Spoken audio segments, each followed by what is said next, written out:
Hello, this is Mrs. Poland for Algebra 2, Lesson 1.05, and in this video I'm going to go over a couple of examples on how to factor a trinomial with the leading coefficient as not 1. So first, you have to recognize if you have a trinomial with a leading coefficient not equal to 1. And we notice that there's nothing in common to all the terms, and we have the polynomial in standard form. That means ax squared plus bx plus c. And notice a does not equal 1, a is equal to 4. So the first method I'm going to use is trial and error.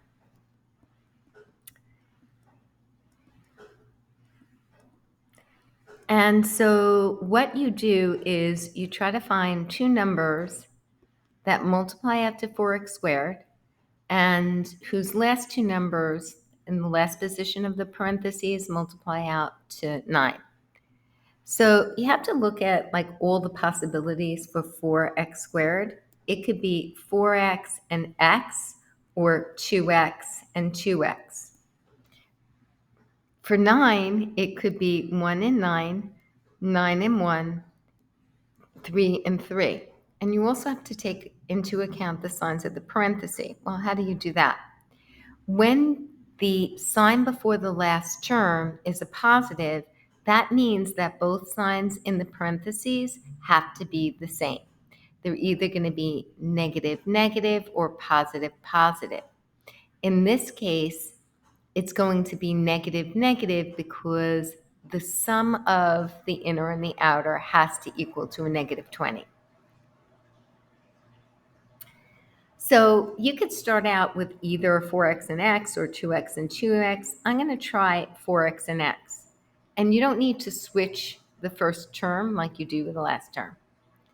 So next, we're going to let's try 3 and 3 and see what happens. So the product of the inner terms is negative 3x. The product of the outer two terms is negative 12x. And when you add down, that's negative 15x. So the 3 and 3 don't work. So then you try again. So 4x and x. And now I'm going to try 9 and 1. Again, both signs are negative. This is negative 9x.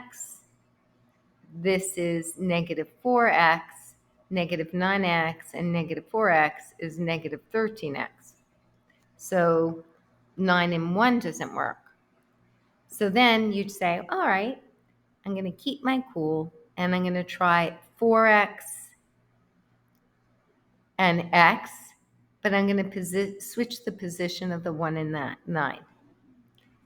The inner terms are negative x. The outer terms are negative 36x. And when we add down, it's negative 37x. So that doesn't work.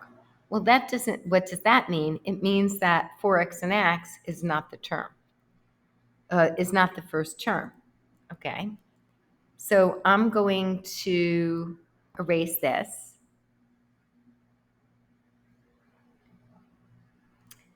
And now I'm going to try 2x and 2x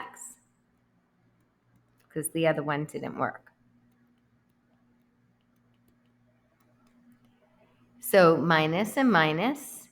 And again, you're trying 3 and 3, 1 and 9, 9 and 1. So I'm going to try 1 and 9 first and see what happens. So this sums to negative 2x. This sums to negative 18x. And when I add down, that's negative 20x. And that's what we want. So remember, the goal is you want the first two terms to equal 4x squared, the last two terms to equal positive 9, and the sum of the inner terms and the sum of the product of the outer terms, the nose and the smile, to equal to this negative 20x. I should circle that. And so the final answer is 2x minus 1 times 2x minus 9. So it could be a little frustrating when you don't find the answer right away, But what happens if you practice this technique, you start seeing certain things in your head and it gets faster. So that's one option. But a lot of people don't like trial and error because you have to try multiple things unless you see it in your head. So now I'm going to show you the second technique, and that is split the middle technique.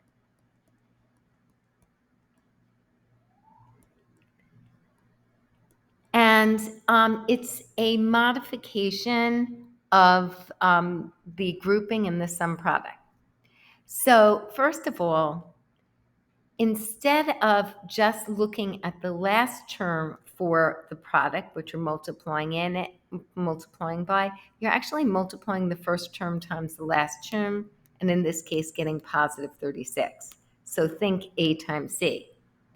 The sum is still your B term, that middle term of negative 20. So that's the B. So it's like a modification of that sum product. So what are factors of 36 that add to negative 20? Well, let's go through them. You have 1 and 36, 2 and 18, 3 and 12, 4 and 9, 5 doesn't go into it, but 6 goes into it, and I think I have them all. Again, you have to take into account the signs. We see that we're looking for a positive 9, so that means in the parentheses it's either plus plus or negative negative. Since we want the sum to be negative 20, it has to be negative negative. So which of these sums to negative 20? That would be negative 2 and negative 18. So what's next? You're going to carry down the first term, 4x squared.